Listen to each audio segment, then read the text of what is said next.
You're listening to She's My Cherry Pie, the baking podcast from the Cherry Bomb Podcast Network. I'm your host, Jessie Sheehan. I'm a baker, recipe developer, and author of 3 baking books, including my latest, Snackable Bakes. Each Saturday, I'm hanging out with the sweetest bakers around and taking a deep dive into their signature bakes.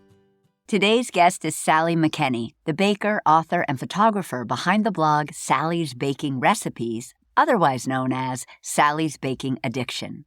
Sally started blogging back in 2011 as a way to share her love of baking, and she has built a big audience, which some of you may know if you've spent any time tracking down recipes online. Sally also wrote 3 cookbooks, Sally's Baking Addiction, Sally's Candy Addiction, and Sally's Cookie Addiction, and is working on her 4th. Sally joins me to talk all things cinnamon rolls. These are such a popular treat. I'm excited to learn Sally's tricks and tips and to walk through the recipe with her. Stay tuned for our chat.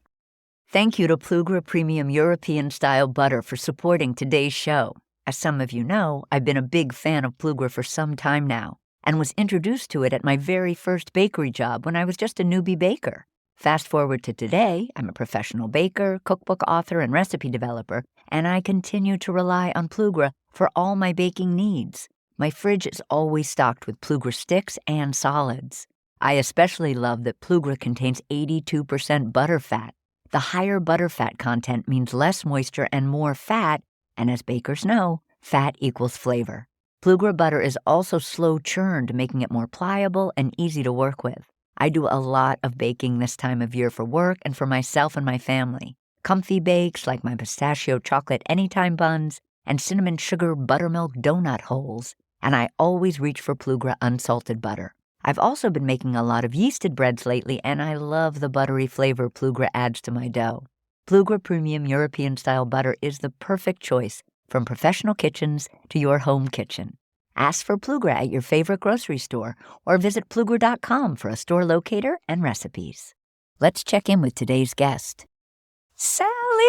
So excited to have you on She's My Cherry Pie and to talk cinnamon rolls with you and so much more. I am thrilled to be here. Yay! Recently, I was tasked by a media company that I work for sometimes with developing a coconut cake. And I did as I always do, and I looked at my cookbooks. But then I also Googled coconut cake to see what other peeps were making. And like always happens, the first hit on Google was your coconut cake. So your site is a trusted resource for baking recipes that always work and that are beautifully photographed. You provide great tips as well as lots of hand-holding, which I love, and info on baking basics, video tutorials, etc. For those that don't know you and have never Googled coconut cake and seen your name pop up, can you describe your dessert style and the kinds of baked goods one finds on the site? Oh my gosh, I would be happy to. So I would say I stick to mostly classic desserts, classic baking, those comfort foods, lots of warm, like yeasted breads and yummy desserts, the more indulgent desserts and just the kind of desserts and baked goods I feel like we all kind of grew up with. And I feel like my site is the site that people will go to when they want just that classic recipe for something, for like a coconut cake or a pumpkin pie. No frills, just the best of the best that I know how to make. And I feel like you'd find that on my site. So in 2011, you started the blog. You were a self-taught home baker. What was the landscape or climate like? I think I've heard you say that like Instagram and Pinterest were like just starting when you started the blog. Yes, that's right. I feel like that was ages ago. And, Instagram, Pinterest, they were kind of in their infant stages as far as being a good tool for content creators and a good avenue for them. I started my website. I've always loved to bake, so let me just backtrack real quick. I've always loved to bake, and after college, I was working, in a corporate job, and I needed a creative outlet, and so I was always baking. I would bring my baked goods into the office and to parties and gatherings and get-togethers, and a lot of people would ask me for my recipes. I started just emailing them or Facebook messaging them, and then I got to a point where I said to myself, you know what, let me just put these somewhere. Let me put these somewhere online that I can just send people to. And I started my blog that way. It was more just kind of just an online place that just stored my recipes. There was no other purpose for it. I didn't see it as being a career. I didn't see it as being a place where strangers would come and find my recipes. There was no plan involved. It was just kind of like, oh, that sounds fun. This is an easy way for people to get my recipes. Within 2 years of starting your blog, you were able to quit your job and pay your bills, mostly from hosting ads on the site. Is that right? And from your first cookbook advance. Yes, that's right. So I kind of took a leap of faith there, and I was working both my full-time job and running my blog, which now had strangers coming to the site. And I was able to, I remember I got my first paycheck from hosting ads on my site, and it was for $80, and I felt on top of the world. I was so excited and thrilled because I had earned that money just from the things that I created and put on my website, and I just felt so proud. And I knew that if I kept going, then I would be able to just kind of take off from there. I would have more time, and I would have just more patience to get through it all, and I could really get my creative juices flowing. And at the same time, I was also offered a cookbook deal, and I just knew that was the point where I really had to take that leap of faith and just believe in myself. I don't know what the percentage is, but there are a fair amount of savory recipes on the site, too. Did it begin like that, as baking both savory and sweet, or did you start adding in the savory baking recipes over the years that the blog has been in existence? Yes, so I started with just desserts, lots of desserts, breads and things like that. And then I think a couple years after I started just having a lot of fun with the more savory baking recipes, which has in turn turned to there's a few dinner recipes on my website. I try to stick mostly to baking, but it's been really fun to explore that because as much as I love my butter and sugar and flour, it's nice to have fun with those savory flavors and those herbs and the cheeses and just to have fun with all of that. And in my next cookbook, which I'm currently working on, I think there's about 15 or 20 savory baking recipes in there. And sometimes when people are baking, you don't always want to have those sugar bomb recipes. You still want to bake something from scratch, but you won't maybe want it to be savory. I have a book coming out in the fall that is savory. It's like easy savory baking recipes. And the joy, because it was really hard for me to write because I'm a sweet person, but the joy of it is that when you finish, you actually have dinner or you actually have lunch or you have just a snack that isn't, as you said, like a sugar and flour and butter bomb. And whenever I've tested people's recipes who make savory recipes, I'm like, they get to have dinner now. Whereas you and I are like, our kitchens are full of cinnamon rolls and cookies and and you're just like, oh my God, so many sweets. You are describing my actual work days. And I always have to give away all of the desserts in my house. It is ridiculous. Luckily, no one's ever mad about getting a batch of cookies or banana bread or something like that. But it is also so convenient when you have like a chicken pot pie that, you develop that recipe. You're like, oh, well, here's dinner. Tell us about your new cookbook, number 4. I'm so excited about this cookbook. It's going to be my biggest one yet. And I wrote 3 cookbooks all in a span of like 3 to 4 years. And I took a little break to focus on my website and my family. And since then, I've really built up my website collection of recipes, lots of breads and breakfast and cakes and cookies and pies and brownies and cupcakes. And I really wanted this book to be the main book that people want when they go to my website.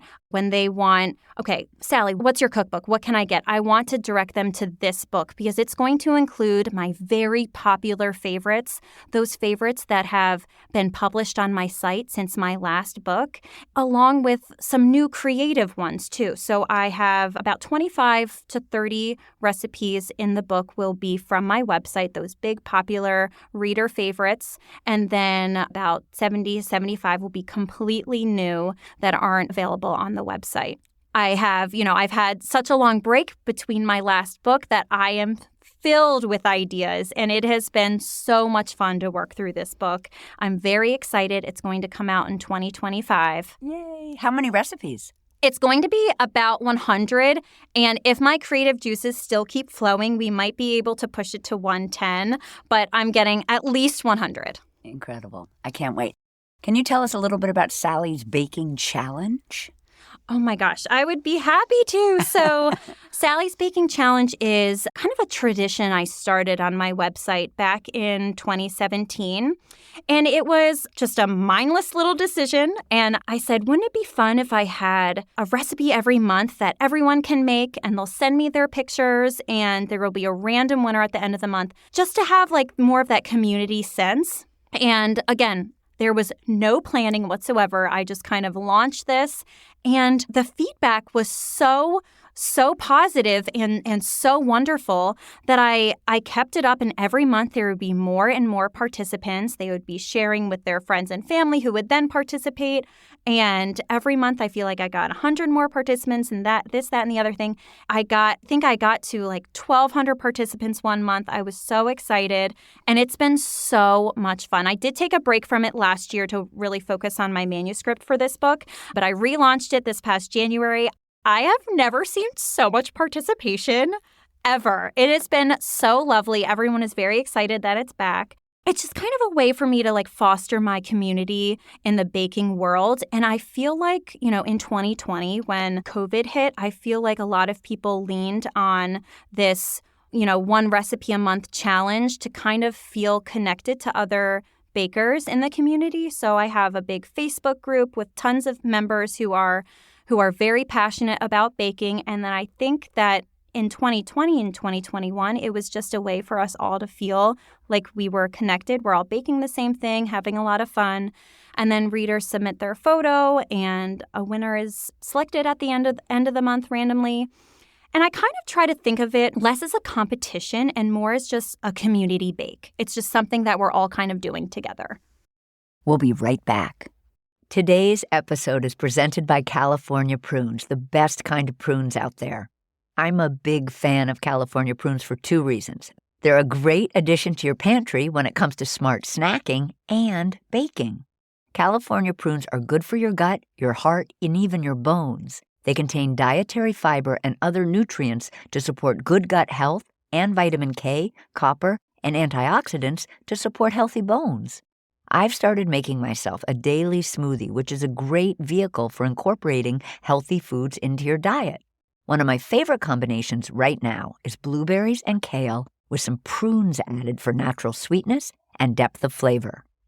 When it comes to baking, you can use California prune puree to replace some of the sugar, eggs, or fat in a recipe. It's super easy to whip up. Just blend prunes and water together, and voila! You can also add California prunes to any treat that calls for dried fruit, like bread, scones, cakes, and cookies. Prunes pair well with ingredients like chocolate, caramel, honey, coffee, even chilies. They also add sweetness and depth to savory recipes like chicken marbella, sauces, or stews. For recipe ideas and more, be sure to check out the California Prunes website at californiaprunes.org. Happy baking and happy snacking. I've got great news, listeners. Jubilee 2024 is taking place Saturday, April 20th at Center 415 in Manhattan, and tickets are on sale now. Jubilee is the largest gathering of women and culinary creatives in the food and drink space in the U.S. It's a beautiful day of conversation and connection, and I hope to see you there. You can learn more and snag tickets at cherrybomb.com.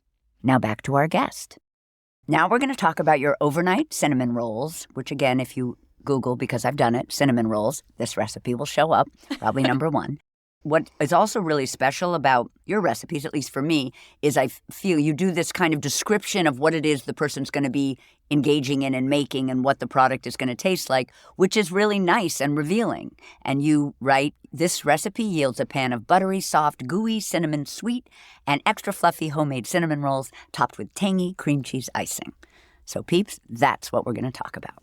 All right, first things first, we're going to make the dough. So we're going to whisk some warm milk. You say whole milk's the best for the rich taste, but you could substitute buttermilk or low fat. Just don't go in the no fat direction. That could be a little problematic. Are you usually choosing whole milk when you're making this, since that's sort of the first option you give us? And is there a special whisk that you love when you're doing this stage of the recipe? Yes, I usually reach for whole milk when I'm making a rich dough like this, when a dough needs fat in it. Usually whole milk is my top choice. I've made these with 2%, 1%. I've made them with non-dairy. The best results are going to be from that whole milk. Buttermilk, low-fat buttermilk actually works very well in these for that very rich kind of almost tangy flavor. It's delicious. But usually whole milk, it's usually what I have on hand. I use it in a lot of my baking, so that's my number one recommendation. For whisks, I don't know. I don't have a favorite. I like wire whisks. I usually use wire whisks. As long as it's nice and sturdy, you're good to go. Great. And we're going to add a little bit of granulated sugar in with this milk right now, and then our yeast, and I'll talk about the yeast in a second, but can you tell us why we add just a tiny bit of sugar right now? Sure. So the sugar feeds the yeast, and in this step, we're proofing the yeast. We're making sure that the yeast is active. What we're looking for when we're whisking this warm milk, a little bit of the sugar and all of the yeast together, after a while, after about 5 to 10 minutes, we're going to see it frothy on top. We're going to see some bubbling. We're going to see it a little foamy on top. And that's how we know our yeast is good, it's active, it's ready to go, it's going to work in the recipe. If none of that happens, if it just kind of looks like beige milk without any froth, your yeast could be dead. It could be expired. Maybe it's still not the expiration date, but some yeast can die. And so you want to, in this step, that sugar is feeding the yeast, making sure that it's proofing properly. And you call for active dry, but you say you can also use instant yeast. Do you have a preference, A and B? If we're using instant, can we skip this process? Yes, you can skip this process, this initial proofing step, if you're using instant yeast. It's honestly become a habit for me. So even if I'm using active dry or if I'm using instant yeast, I'm still going to proof it. I'm going to proof it because I really just want to make sure that that yeast is active. Typically with instant yeast, you can mix it right with the dry ingredients, as you probably know, Jessie, but I always take the 5 minutes to do this step because I don't want to learn later in the process that my yeast was dead. If you had a choice, would you always choose active dry over instant? In this recipe, yes. Okay. I always pick instant because I like to skip steps and I like things that are easy. But I have had other bakers on the podcast who really think you can tell a difference between when you make something with instant yeast versus when you make something with active dry. You're going to notice a difference because the dough won't rise as quickly. It's going to be a slower rise, which in turn gives the dough a little more flavor, which I think is very important for this recipe because you can let the shaped rolls rise overnight for a nice slow rise, and that active dry is going to keep them rising at a slower rate versus the instant yeast. I am all about taking that time when you can because the results are going to be that much better. Yep, that's what I've heard as well. So we're letting our yeast and sugar and milk proof in the bowl of our stand mixer. We're going to cover that and allow it to sit for about 5 minutes until it's foamy on top. Once it's foamy, we're going to turn the mixer onto medium speed. We can use either the dough hook at this stage or the paddle attachment, which I love. I have changed the way I do things and am starting with a dough hook and skipping the paddle altogether with yeasted dough. Is that what you do as well for this sort of initial mixing stage? Yes, so I use a dough hook, when I can, but with this recipe, I want people to know that if you don't have a dough hook, don't worry about it. Don't worry, you can use a paddle attachment to bring all of these ingredients together. Even, Jessie, if you don't have a stand mixer, you can bring it all together in a large bowl with a wooden spoon or a silicone spatula. I wanted to make this recipe approachable for pretty much any kitchen, well-stocked or not well-stocked. And so usually I reach for the dough hook. If you don't have one, a paddle attachment is totally fine. Great. I guess I didn't understand that because I think of all stand mixers coming with both. But you're right. Somebody might not have the dough hook, and that I get it. You're saying use the paddle. It's going to be fine. Yes. I was thinking that there was some difference that we would get if we used one or the other. And you did say, yes, that we can absolutely use a mixing bowl with a wooden spoon or a flexible spatula. But you said hand mixers might be a mistake just because that dough gets stuck in the beaters. Yes. So this produces a nice, generous amount of dough, and it can be a little sticky. And you're going to run into problems with the dough being too heavy and too sticky for your hand mixer beaters. And it's just going to keep getting stuck in there. It's going to be very frustrating. So if you don't have a stand mixer, it's best to just go ahead and mix the dough by hand. And it takes a little arm muscle, but it's completely doable. And do you like a big glass mixing bowl, a big metal mixing bowl? Do you have a preference? I don't have a preference, but when I'm filming recipe videos or when I'm shooting step-by-step photos, I use glass so you can see better inside the bowl. When I'm at home and I'm not, doing it in front of a camera, I usually use metal because that's usually what I have. I love glass bowls also because if you need to melt butter or chocolate or anything in the beginning of your recipe, let's say, you can shove it in the microwave, and I love the microwave. Yes. So once foamy, we're going to put the stand mixer on medium speed. We're going to beat in additional granulated sugar and some softened butter, and that's unsalted butter, yes? Yes, that's unsalted butter, and I know you're with me on this. I choose unsalted butter so I can control the amount of salt in a recipe, and I feel like that's very important in a yeasted dough especially, or really with anything you're baking because the salt content can vary brand to brand. So we add our softened butter, and we're going to mix that together until the butter is slightly broken up. We're going to add some room temp eggs and some salt. Do you like kosher salt? I do like kosher salt. I usually use just regular table salt in my baking. It's just what I always have on hand. But you can absolutely use kosher salt in this recipe. I found the same amount is completely fine. I love Morton salt. The blue box. Yes. And you're going to beat on medium speed until combined, but here's a good Sally tip. You say the butter won't mix into the mixture perfectly, so don't be alarmed if it stays in pieces at this stage. Yeah, yes. So I always try to include that in my directions, like what you can expect to see. Because I remember, when I'm baking something from a recipe in a cookbook or, recipe online, and something doesn't look right, I just want someone to hold my hand and tell me it's going to be okay. So I tried to include that in this recipe in particular because the base of the recipe before you add flour is just basically liquid, and then you have, and the eggs, and then you have this softened butter, and it's going to stay chunky until you start adding the flour. So do not be alarmed if it just kind of stays, if it's just kind of floating there in pieces. I feel like in a lot of my recipes, you'll see, don't worry, because I'm describing something that I know people are going to freak out about. I'm like, yes, don't worry. Yes. So now we're going to switch the mixer to low speed, and while it's running, we're going to start to add either all-purpose flour or bread flour. Can you tell us what each one brings? Sure. So when I'm making a yeasted dough, most of the time I'm going to reach for bread flour because it has a higher protein content and it just develops a chewier final product, a chewier bread, a loftier bread. And all-purpose flour is completely fine. In this recipe in particular, it's completely fine. You're not going to notice that much of a difference. But if I'm making something like a sandwich bread, I definitely tell a difference when I use bread flour versus all-purpose. I get a taller loaf. It has more structure just from that increased protein content. So with this, you can really use either. Again, by habit, I usually choose bread flour just because I'm making a yeasted dough. So we're going to add a little bit of the flour at a time, making sure it's fully incorporated before we add the next amount of flour. We're going to stop the mixer, scrape down our bowls as needed. You're using a silicone spatula when you're scraping your bowl. Yep, that's exactly what I use, just a silicone spatula, making sure, the dough is going to be sticky at first, so it's going to be sticking to the sides of the bowl. Just grab your silicone spatula and give it a good scrape around the edges, and then start the mixer again. And I usually do that a couple times during the process.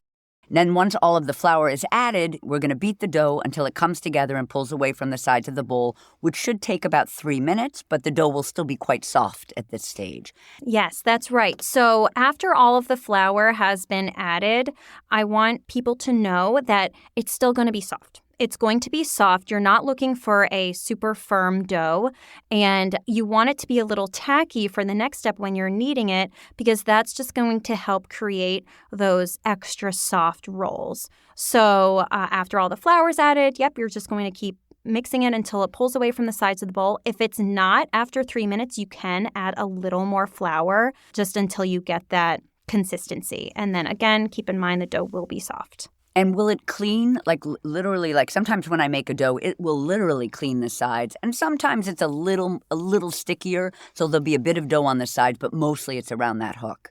Mostly it's going to be around that hook, yes. Okay, it might be great. sticking a little bit to the bottom of the bowl, and that's fine because in the next step, when you're kneading it, you can add a little more flour. Okay. And I think there's a note in the recipe that if you've been using the paddle attachment, but you happen to have a dough hook, you can switch to the dough hook now. That's right. For the kneading step, yes. But could you also say, and this is again just like a tip or a trick I picked up from another guest, because I was always switching, always going from paddle to dough hook. If the person has both, do you recommend they use each one, or is it okay to use the dough hook the entire time? So it's okay to use the dough hook the entire time, and usually that's what I'm doing because I don't feel like having another thing to clean. Yes. So I'm going to use the dough hook the entire time. I just find that it's just easier to keep the one attachment on your stand mixer. If you are using the paddle attachment in those first couple steps, you will find the dough will come together quicker than if you were using the dough hook, just because it can cover more surface. It's just kind of really combining those ingredients. The dough hook will take a little longer to really get those ingredients combined. You'll definitely be scraping around the sides of the bowl a little more. But that's fine. Either way is fine. But with this step, when you're kneading the dough, definitely use the dough hook if you have one. If you don't have a dough hook, you'll want to knead it by hand. Good to know. So we've switched to the dough hook if we were using the paddle, and if we have one. We're going to beat on low speed now for an additional 5 minutes. So we did 3 in that first stage. Now we're going to do 5. Or, as you said, we're going to knead by hand on a lightly floured surface for about 5 minutes. And if kneading by hand, we're going to keep a small bowl of flour nearby to continually flour our hands because the dough is quite sticky at this point. That's right. So you want to use flour sparingly in this step. You don't want to over-flour the dough as you're kneading it, just because you want to keep it kind of soft and tacky, because that's what's going to give you those big, fluffy, soft rolls. But you want just enough flour to keep it from sticking too much to your hands. If you are kneading it, if you are using your mixer, that is going to be just enough flour to keep it sticking from the sides of the bowl. Because the more you mix it, the stickier it's going to get. Uh-huh. So just keep in mind to only add a little bit of flour at a time to keep it from sticking to either your hands or the sides of the bowl. You mean the stand mixer bowl? Like you would add a little bit of flour at this stage into the bowl if it seems too tacky? Yes, correct. Okay. If you're kneading it if you're using the dough hook and kneading it with your mixer. Yes, perfect. You can do either. Mm-hmm. What we are looking for is basically for the dough to be off of the sides and kind of almost attached around the hook, correct? That's right. And you're looking for a stretchy dough. So the dough, after it's been kneaded long enough, after those 5 minutes, the dough should be stretchy and it shouldn't be crumbly and breaking at all. That means that the gluten networks have formed properly and, all of this science words thrown in there. You're looking for it to be nice and voluminous and stretchy. And you can test the dough actually 2 ways just to make sure it has been kneaded long enough. And I wanted to include this in the recipe because I remember when I first started baking with yeast, I didn't know how long I needed to knead dough, and some recipes included it and some didn't. And so there's 2 ways you can test so you know that your dough is ready to rise. You can do like a finger poke test, and that's, the dough, you kneaded it for 5 minutes. You can poke it lightly with your finger, and if it bounces back, it's been kneaded long enough, it's ready to rise. Or you can do something called a window pane test. And this is something I've learned over the years, and it's where you tear off a small piece of dough, like the size of a golf ball, and you very slowly stretch it out gently until it's thin enough for light to pass through it. So, holding it up to a window pane. And if it stretches thin enough to that point and doesn't tear, it's been kneaded long enough. If not, you'll want to keep kneading for another minute or 2 until it does pass either of those tests. Once we've passed all our tests and we're an A student, when we have A student dough, we're ready for the first rise. So we're going to place our dough in a lightly greased large bowl with oil. Is there a type of oil? Do you use like a spray? What do you like to grease the pan with? You can really use anything. You can use butter, you can use oil, you can use vegetable oil or olive oil, or you can use nonstick spray. Really what you're looking for is when the dough rises in this step, you don't want it sticking too much to the sides of the bowl because then you'll just have a heck of a time getting it all out after it rises. You just want a nice, slick surface area that the dough will be touching as it rises. We're going to cover our bowl with aluminum foil, which I have never heard of. Is that, and that's the first one you mentioned, I think. Is that, I usually use plastic wrap or like a dish towel. Is aluminum foil or tin foil your go-to for covering the bowl? I usually use a kitchen towel because I have that right there on my counter. But yeah, aluminum foil or plastic wrap is fine. I don't have a favorite, but aluminum foil works if you have that on hand, and you can just cover the bowl, make sure that, it's nice and tight so the dough can rise, in that enclosed environment. I was making a yeasted dough recently, and at this stage, I had covered it in plastic wrap, but it wasn't very tight. And I placed it I have a convection oven, and I placed it on top of my oven, and the kind of warm fan air was like warming up my dough because I wanted to kind of speed up this rise a little bit. And the top of the dough got so hard and dry. And I realized that I think that impacted the dough's ability to rise. It couldn't get any larger because of this dry top. And it was like a great learning experience, although also a very sad one, because it showed me that there is a reason that we cover the bowl.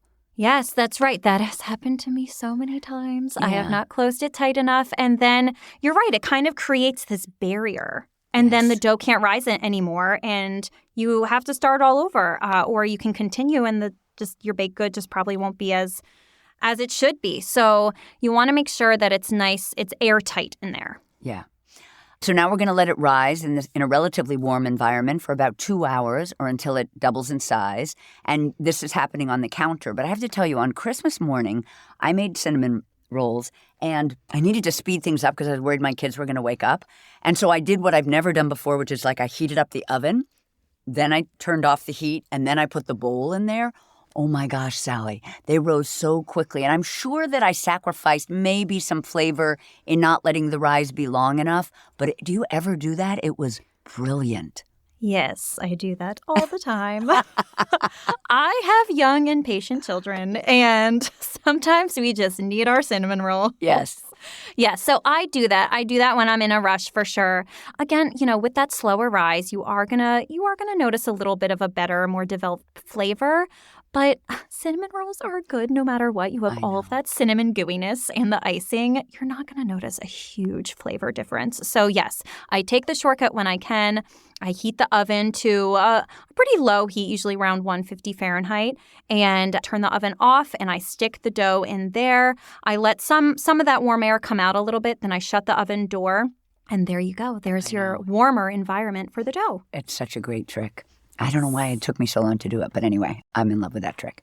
Okay, now we're going to grease the bottom and sides of a metal or a glass 9 by 13 inch baking pan or dish. Do you have a favorite kind of baking dish that you use? Sure. So I really like my Pyrex glass 9 by 13 inch baking dish for this particular recipe.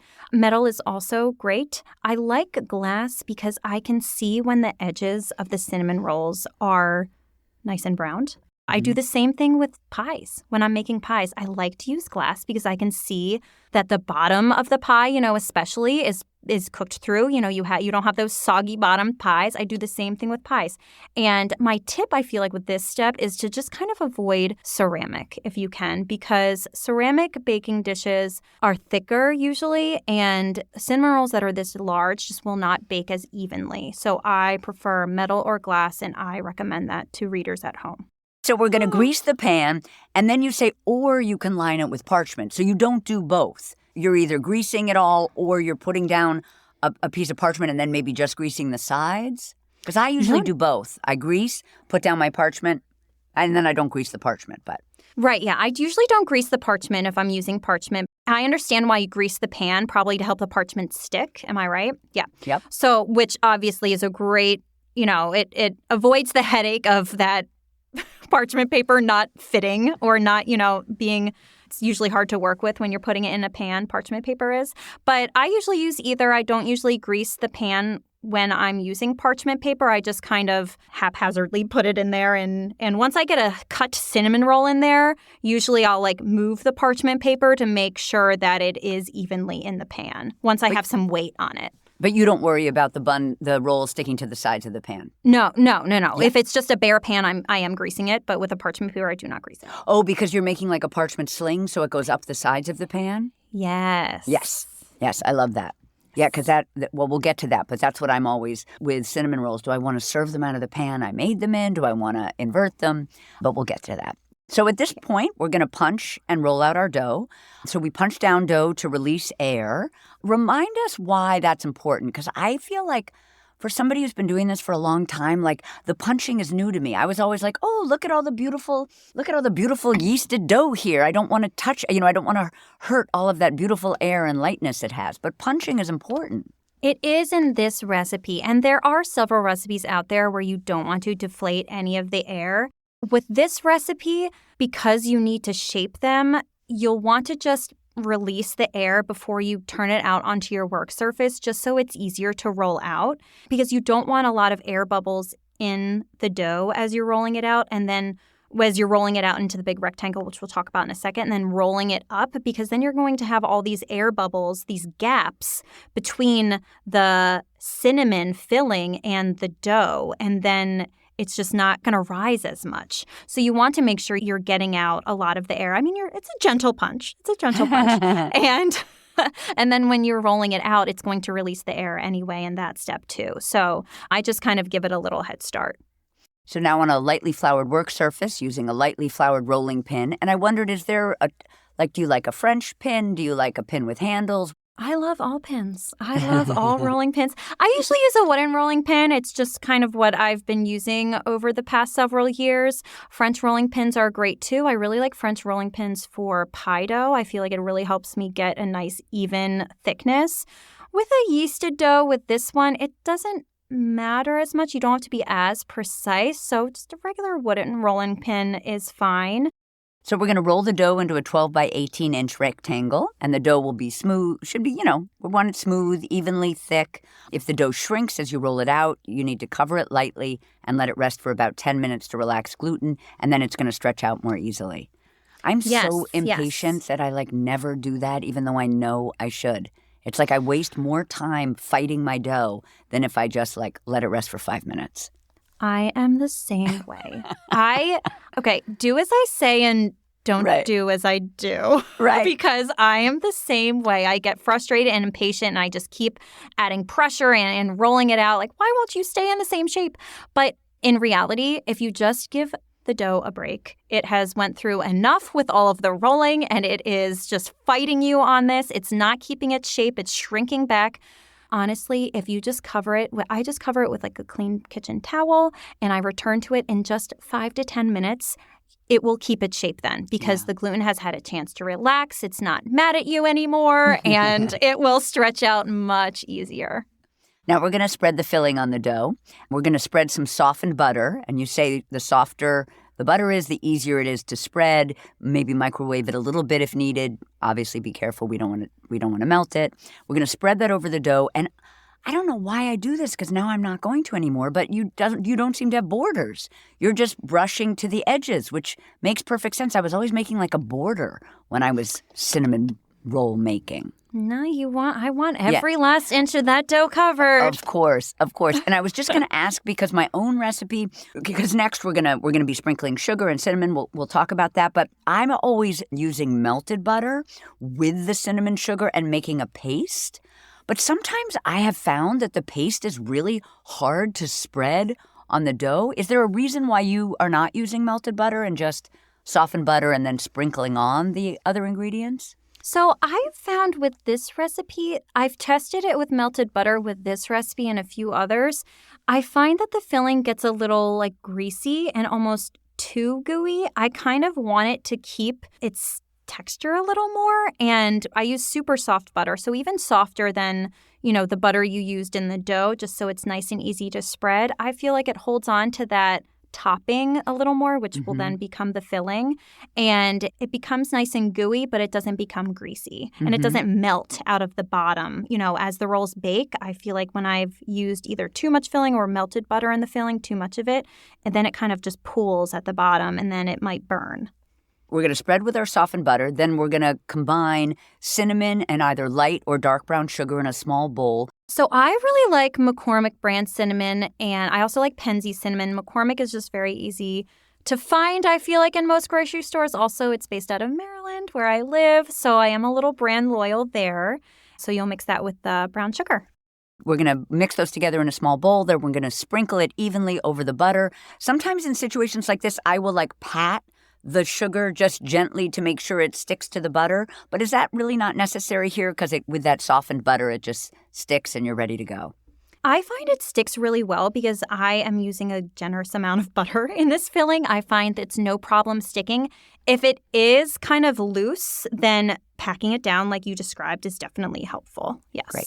So we're going to tightly roll up the dough to form an 18-inch log. So the long side of the dough should be facing us. That'll make it easiest, I think, into this log. And if any filling spills out, just sprinkle it right back on. I love that. Yes. Cut into 12 even rolls, about 1.5 inches wide. Do you like a knife or a bench scraper or dental floss? What are you loyal to? So I'm loyal to my sharpest knife. So I just use my sharpest knife that I have. I've seen a lot of people use the dental floss. I just don't usually have that in the kitchen, and I just grab my sharpest knife. I make a nice quick cut right down into the roll, into the dough. If they get a little oblong, that oval shape from the weight of the knife hitting it, then I just kind of reform into a nice circle, to a nice round. And now it's time for our second rise. There are 2 different sets of instructions because you can make this dough for overnight or you can make this dough right away. So if we're making overnight rolls, we're going to cover our rolls tightly with plastic wrap at this point. It can be, again, aluminum foil or plastic wrap. I would avoid the kitchen towel here because you're putting it in the fridge and then it might not be as tightly closed to that cold air. So plastic wrap or aluminum foil is fine. Great. And we're going to refrigerate for 8 to 12 hours. Our maximum is 16 hours. Now, is that because after 16 hours, just the yeast has trouble doing its thing, as it were? Yes, it's going to have trouble doing its thing. I find it just kind of stops. And you're not going to get any type of rise when you do bring it out into room temperature. The yeast is just kind of like, you know what, I'm done here. And it just kind of pieces out. And so I find 16 hours is the absolute max. When doing this, you can always do it the night before. So just keep it to around 8 to 12 hours that you're putting it in the fridge. So do it at night before, going to bed. And then the next morning, we're going to remove the rolls from the refrigerator and allow them to rise on the counter for 1 to 2 hours. Now, 2 questions. Do we want them covered while they're doing this rise is my first question. And after 1 to 2 hours, what are we looking for? Sure. So you'll want to keep them covered. So when you take them out of the refrigerator, do not uncover them. And then you're looking for you're looking for puffiness. So you're going to get a little bit of rise overnight. And then the next morning, when they're rising at room temperature, you're going to see them expand even more. And doing that overnight rest in the refrigerator, again, it is going to get you better flavor. Mm-hmm. I have done this, just all in one go. Still very delicious. You'll notice that little bit of heightened flavor from the overnight rise. Mostly, I just do that because I don't have all the time in the morning to be making a recipe with 2 rises and then baking and everything. And so I usually do the overnight method just because it's more convenient. Yep. If we weren't doing the overnight method, we would just, once we finished arranging those rolls, we would cover them tightly. That could be a dish towel if it needed to be, and we're leaving that to rise on the counter for about 1 hour till puffy. Exactly. Yep. And now we're going to bake. We're going to preheat the oven to 350. We're going to bake for about 25 to 28 minutes until lightly browned on top.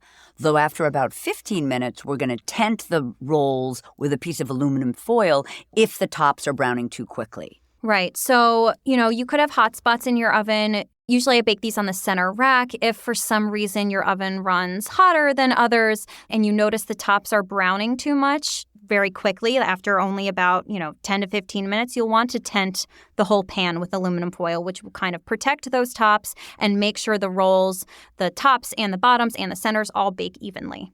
And this is kind of just a silly, technical question, but when you're tenting mid-bake, whether it's a pie or whether it's cinnamon rolls, do you take it out of the oven, close the oven door, put it on the counter, grab your tin foil, or are you trying to kind of do it while it's still in the oven? So I kind of do it while it's still in the oven, and you have to be very careful about this because I have burned my arms. You have to be super careful doing that. You can do it either way, but I usually just keep them in the oven because I don't feel like taking them all out and then tenting it.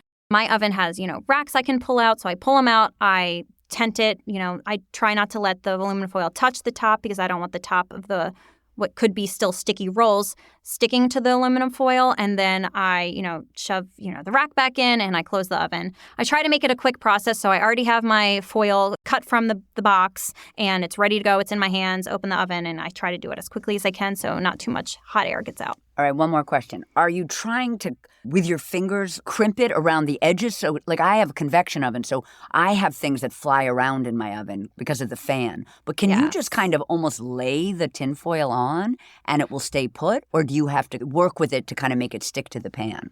I usually just kind of lay it on, and then I try and literally tent it, like make it higher in the center. That foil, it's like heavy-duty foil. Sometimes it's labeled as like foil you use on the grill, so it's a little heavier. It's heavy-duty, and it holds its shape better. So that's very good for tenting your baked goods. And I kind of make the center a little higher and then, bring the edges lower when, over the two ends of the pan. So it is kind of like a tent. But I understand if you have a convection oven, you'll want to attach those ends of the aluminum foil to the pan. So you can do it that way too. Exactly. Yes. Yeah. So now we're going to remove the pan from the oven. We'll place it on a wire rack for about 10 minutes, and we're going to make the icing. In a medium bowl, using a handheld or stand mixer fitted with a paddle attachment or whisk attachment. The whisk attachment would be if we were using the handheld mixer, or would you put the whisk in your stand mixer? The whisk attachment in the stand mixer, yes. If you're using your hand mixer, just those regular beater whisk-looking attachments are fine. Oh, great. I didn't realize you were, because I don't think of whipping cream cheese with a whisk, but I love that. It gets out those little lumps, and I find it works better when you're using a stand mixer. Your whisk attachment will just work those lumps out much quicker. So I usually use that when I'm making like cream cheese frosting. Yeah, no, I had a whole chocolate malted cream cheese frosting situation this weekend, and no matter how long I beat my frosting, it was lumpy. I know. Yes, so annoying. I mean, then I kept going, and then I even picked them out with like a toothpick after. Like I frosted again, like literally taking out my lumps. I'm like, I do not get paid enough to pick out cream cheese lumps. But anyway, yes. I digress. So we're going to beat our cream cheese. Philadelphia brand? Do you have a favorite cream cheese? I do like Philadelphia brand. Yes. Nice. In a pinch, I'll just buy, store brand. But I like that Philadelphia brand. Yeah, me Good too. Flavor. Yeah. So we're going to whisk the cream cheese on medium speed until smooth and creamy. We're going to add some confectioner's sugar, some cream or milk. Why the choice? Just to give people, if they want to be a little extra, they do the cream. If they want to use milk, they do that. I like to give the option because you're using milk in the dough. So it's just, you obviously already have it. So you can go ahead and use it in the icing. If you have heavy cream, you want to be extra for a super creamy, luscious frosting, go ahead and use a tablespoon of heavy cream. But again, I know it's annoying to buy, something that you might not usually have and only use 1 tablespoon of it. So I like to give the option here, just go ahead and use milk. Just use the same thing you used in the dough. Love it. I try to do that too, even though I love heavy cream. So usually I'm like, but please just grab the cream if you have it in the fridge. Now we're going to add vanilla. Is that also McCormick for you? I usually use homemade vanilla, so I make homemade vanilla extract. If I don't have that, or if I've used it all, or if I don't feel like grabbing it, I also have McCormick, yes. Okay, great. Could you make this frosting by hand if your cream cheese was super soft? Totally. You can go ahead and do this by hand. You can use a whisk, especially, if that cream cheese is super soft, you're going to have just a very easy time with just your whisk getting any of those little lumps out. It works, especially if it's really soft, Great. And we're going to beat or whisk on low speed for about 30 seconds. We're going to switch to high speed and beat for about a minute. What's the consistency we're looking for? Is it like standing up with peaks like a frosting? Yeah, a little bit. It is standing up like peaks. It gets a little thinned out when you add that cream and milk, which makes it super luscious and yummy on top of those cinnamon rolls. But you'll have a little peak, just a little one. Do you like to frost the rolls inside the pan? Do you like to invert them onto a cutting board, then flip them back over? Like, how do you serve these? I serve them right out of the pan. So whether I lined it with parchment or if I just greased it, I usually serve them out of the pan. When I frost them, I just kind of take, you can use a knife or you can use a spatula or you could use a spoon. You can use an icing spatula, any which way you'd like. And I spread it on each individual one, or I just kind of scoop it all out if I'm in a rush, scoop it all out with a silicone spatula and then spread. You can do really any way. And I love in all your recipes, you have your make ahead and your storage instructions. So if we're freezing these, You recommend freezing after they're baked and then thawing and warming up before enjoying. Or your other way, which I also think is really interesting, is to actually bake them for about 10 minutes to almost set them and then freeze them. Is that because if you do it that way, you're not going to kill that yeast because the yeast was already activated by the oven? Yes, that's true. So I find that little par baking step before freezing them, it's just going to kind of like set that shape, and they're not going to over rise or anything like that when you take them out of the freezer. It just kind of helps set that shape, gets that baking process going. And then when it is time to bake them, you can just take them out of the freezer. I usually place them in the fridge overnight to thaw. And then once they're thawed, you go ahead and finish baking. So it kind of makes that baking step even quicker. I love that. Well, thank you so much for chatting with me today, Sally. And I just want to say that you are my cherry pie. You are so sweet, Jessie. Thank you so much for having me. This was so much fun. That's it for today's show. Thank you to Plugra Premium European Style Butter and California Prunes for their support. Don't forget to subscribe to She's My Cherry Pie on Apple Podcasts, Spotify, or wherever you listen, and tell your baking buddies about us. She's My Cherry Pie is a production of the Cherry Bomb Podcast Network and is recorded at CityVox Studio in Manhattan. Our producers are Kerry Diamond and Catherine Baker. Our associate producer is Jenna Sadhu, and our editorial assistant is Londyn Crenshaw. Thank you so much for listening to She's My Cherry Pie, and happy baking.